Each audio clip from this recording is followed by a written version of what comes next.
the first Rebbe passed away, the Baal HaTanya. Shortly after he passed away, as the second Rebbe founded the city of Lubavitch, but before that it was called Chabad. And this Rebbe we have, he is the sixth Lubavitscher Rebbe, the sixth Lubavitcher Rebbe. He was born also in Russia. He was born he passed away in 1950. He was born 70 years before that, in 1880. And he began to be the Rebbe when he was only 40 years old. His father passed away in 1920. The sixth Lubavitcher Rebbe, he started taking over the Chabad movement and the history of Judaism in general. I don't know if you can say that, but for sure of all the Rebbes. I mean, if you want to say that the Holocaust was not as terrible and tragic as the destruction of the temples, then we can say that maybe he didn't take over the Chabad movement in the hardest time of Israel, hardest times of the Jewish people. But in any case, he took over a very difficult time, because this, in 1920, this was basically when the Communist Party started really getting order and taking over Russia. And the terrible decrees began shortly thereafter, the terrible purges that Stalin made. And a very large number of the communists were Jews, and they were anti-Jewish Jews. It was called the Yevtsektia. So let's start from the beginning. The previous Lubavitcher Rebbe, Rabbi Yosef Ytzchak, he took over the running of the Chabad movement in 1920, and that was when the communists started to rule over Russia. He was put into prison when he was in 1927, and he was tortured, and first of all, he had been sentenced to death, and he got out of prison. It was on his birthday. It was on the 12th day of Tammuz. And then let's just talk about history, and then we'll talk a little bit about who was this man. Then he got out of, miraculously, he got out of prison. He was released from prison because of world pressure. The word got out that he was put into prison, and world pressure was put on Stalin. In those days, Stalin was the leader of Russia, and Stalin wanted to make a good impression on the world. He didn't want everybody to know what was going on behind the Iron Curtain, so he let the previous Rebbe go.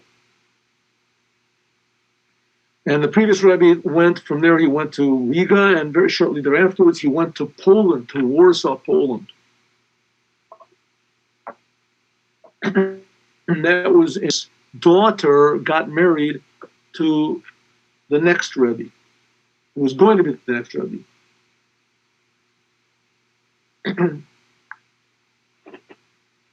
And he was in Warsaw, the previous Lubavitcher Rebbe. He was in Warsaw in 1939 when the Germans, they bombed Warsaw. And miraculously, he also escaped from Warsaw, that's an amazing story. The Germans actually helped him to get out of Warsaw. But in the meantime, between 1929 and 1939,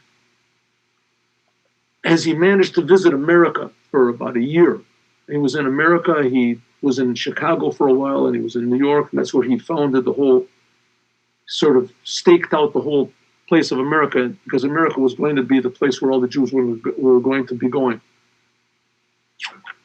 So the previous Lubavitcher Rebbe, his main feature, first of all, he was a Torah genius. And he knew all of the Talmud, all the books of Judaism he knew. But he took it on himself to bring the ideas of the Hasidic ideas, which deal a lot with Kabbalistic ideas that are made understandable to people who are Torah scholars, who previously were not exposed to these ideas, but he wanted to make these ideas understandable even to simple Jews, the simplest Jews that weren't even interested in Judaism. And to this end, he had the ideas, a lot of the discourses that he gave translated into many different languages. And he also had them put into very simple, he made them sometimes very simple terms, so they could be understandable. Even though, of course, he was talking about godliness. So in a way, this was really the ultimate in Chabad. And the Lubawitscher Rebbe, the present Lubawitscher Rebbe, the last Lubawitscher Rebbe, he, at least in the first, up to the last year or so of his leadership, he always denied that he was the Rebbe leader. He would always say, the Rebbe, the Shver, my father-in-law, he's the Rebbe. I'm just carrying out what he did.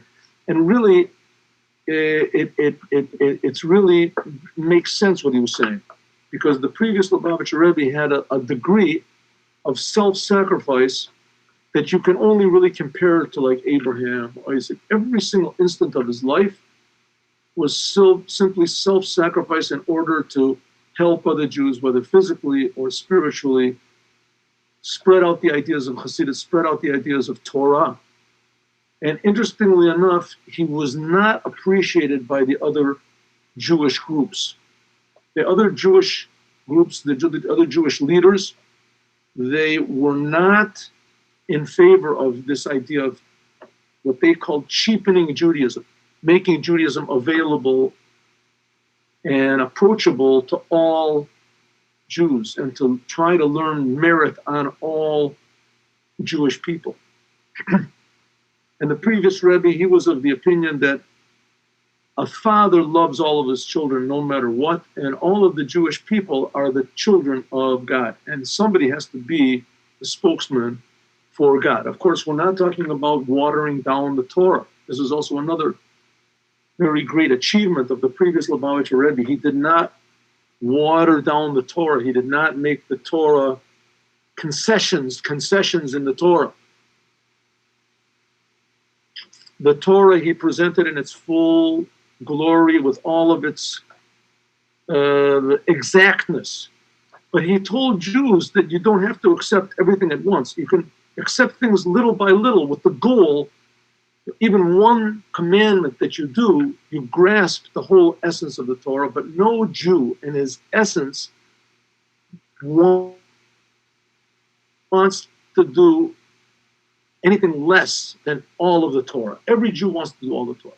Or as the Rebbe wrote, quoting the first Rebbe of Chabad, a Jew is not desiring, no Jew wants, and no Jew is able to go against the will of God. And the only reason that Jews do so is because either they're totally ignorant or they've gone temporarily insane. Because a person does not want to harm himself physically, how much more so not spiritually, but they're just not aware, or they're just temporarily out of their minds. So with this goal, the previous Lubavitcher Rebbe turned the tides of Judaism, if you want to call it, he turned the Judaism inside out. He took the inside ideas of Torah and brought them out to be accessible and workable to even the simplest Jews, but still without watering the Torah down, without saying that you can just, Kabbalistic ideas are enough, you don't have to do the commandments. No, every Jew must and wants to, and in fact is not able to live without the commandments. The previous Rebbe stressed that that's the uniqueness of Judaism, the commandments. No other religion has commandments, even claims to have such a things like this, directly from God. And because every Jew is the son of God, every single Jew, So he's beloved of God. And at Mount Sinai, we got something even higher. Every Jew became the servant of God. And there, every Jew became what we call a holy temple. Every single Jew became a holy temple. There's an interesting story that's told about the previous Rebbe and his self-sacrifice when he was a young boy, around the age of bar mitzvah. So he went walking one day in the marketplace and he saw a policeman beating a simple Jew. This simple Jew, he made his living by selling farm animals. And a policeman was beating this poor Jew, and he ran. He was only a young boy, but he was strong. But he was a young boy, and he jumped on the policeman. The policeman was two times as big as he was, at least.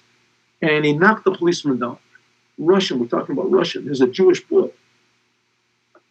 The Russians are known to not have a great affinity for Jews. And he knocked the policeman down. The policeman got tremendously mad, and he put him into jail. A young boy, put him into jail, tied him up, put him in jail. And when he was in jail, he heard someone moaning and groaning in the corner. And he happened to have a pack of matches. And he lit a match and he saw that it was a calf, a baby cow. It happened to be the baby cow that this policeman had stolen from this man that he had beaten earlier. Policeman stole it. So he sat in the prison and he said by memory Mishnayot, Mishnahs. He was a young boy, and finally his uncle, who was named Zalman Aron, his father's brother, was very, very respected by the police. He was a person that knew a lot of languages, and he was a very genius person. And he came and he got him out. When he got him out, as he told the police that there was this cow that was there.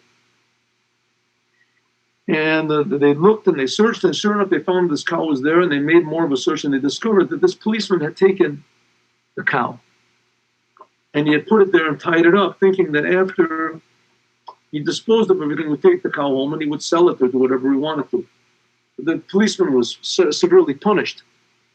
But the idea is, as a young boy, at that time, I think he was 12 years old, a young boy, to actually make physical battle, a fist fight with a policeman who weighed 200 pounds, who knows, and had total rulership. He had no fear whatsoever. He could not bear to see another Jew getting beaten. So it is that the story is also told that a woman once brought her son into the Rebbe, and she said that her son refused to do Torah and commandments. And the Rebbe said, well, why not? He said, because I'm a professor in mathematics, and your Torah is ridiculous. So he said, well, I want to tell you a story. Once upon a time, there was a professor, something like you, and he had a brilliant idea in mathematics. And he sat for 1 full year, and he worked on this idea until all of his paper, he had a thick a volume of a new mathematical treatise, a whole new approach to mathematics. And he left it on his table, and he went out for a walk, and when he came back in the room, he saw that the papers were strewn all over the floor, and there was big marks. The previous Rebbe was telling the story to this young man. Meanwhile, this young man was standing there very haughty, and he was smoking cigarettes, blowing smoke in the Rebbe's face. And the Rebbe said, this young man came back with his treatise, and he saw that it was all strewn over the floor, and there was on every page there was a big mark. And the professor fainted. And he woke up again, and he realized that someone had come into his room, and there was something wrong with his treatise, and he had put big marks on it. And so he fainted several times, and the neighbors came in, and they saw him fainted on the floor, and they called his friends. His friends came in, they brought a doctor. The doctor saw that every time he would wake up, he would look at the papers and faint. The doctor realized what was going on. He went and he looked who was putting these lines through the papers, where it came from, And so he woke this man up and he said, "Wake up." It was a cat. He said, "What? A cat?"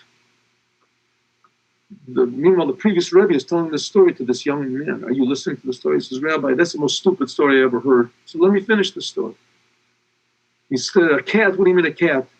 The policeman took this professor over to the window and he showed him the window was open and a cat had come in and by mistake had dipped its tail into a bottle of ink and knocked the papers over, and his tail had went back and forth on the pages and made marks over them.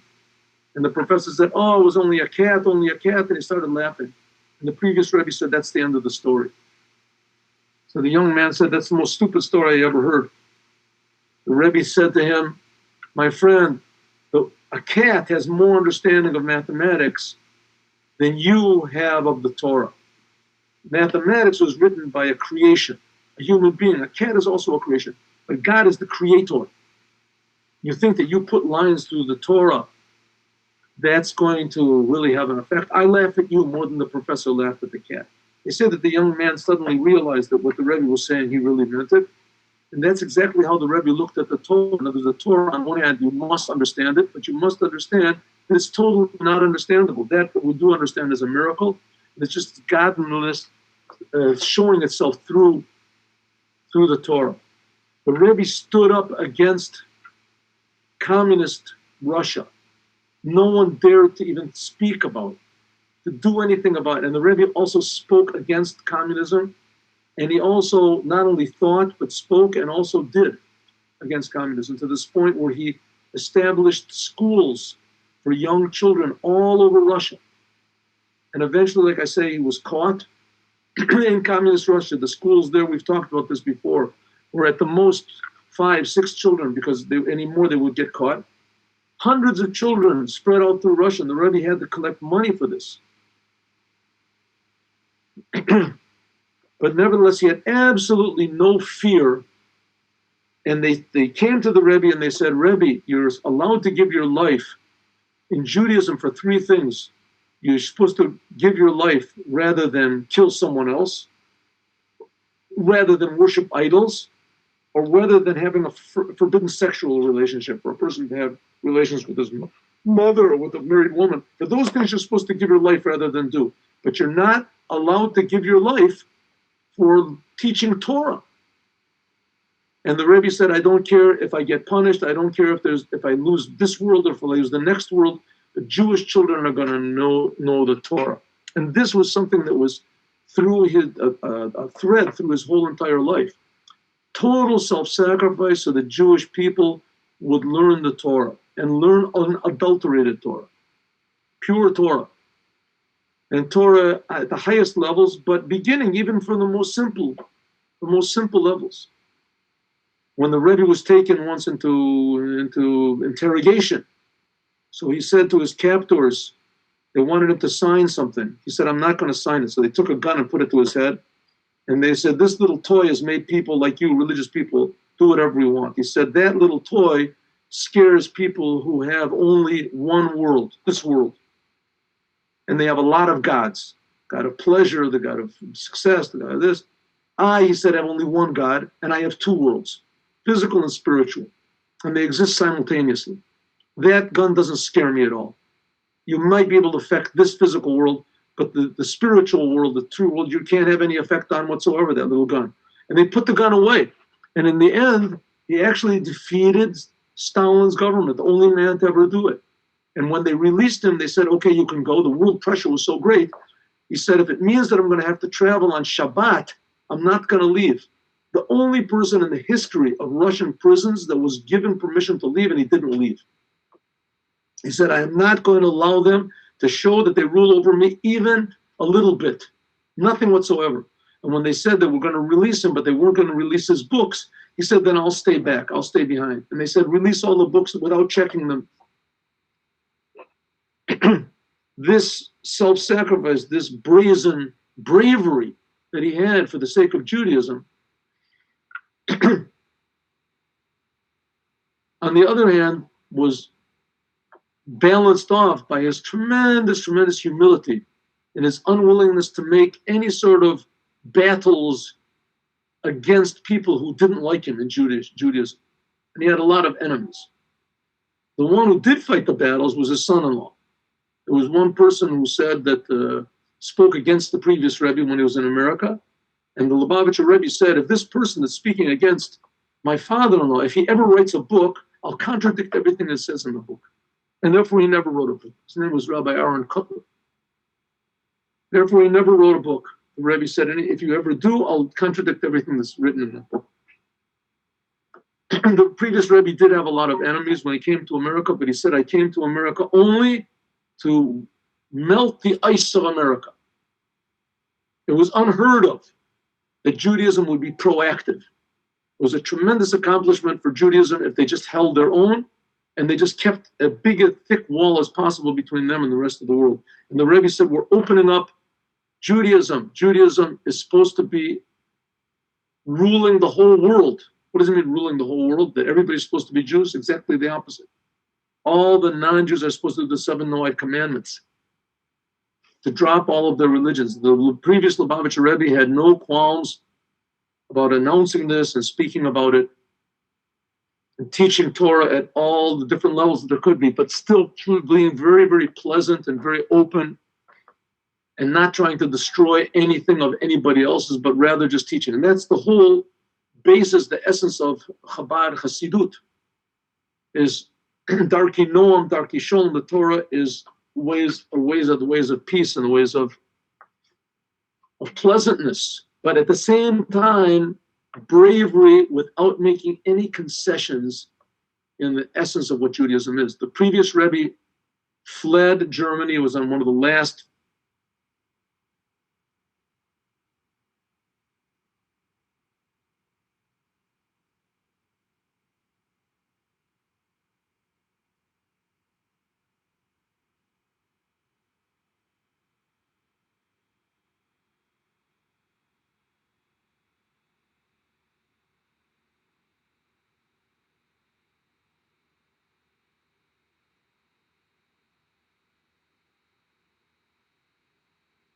wheelchair. He was already paralyzed, and he became progressively more paralyzed until finally, in the last year, he couldn't even speak. The only one that could understand him was his son-in-law, the Rebbe, the next Rebbe.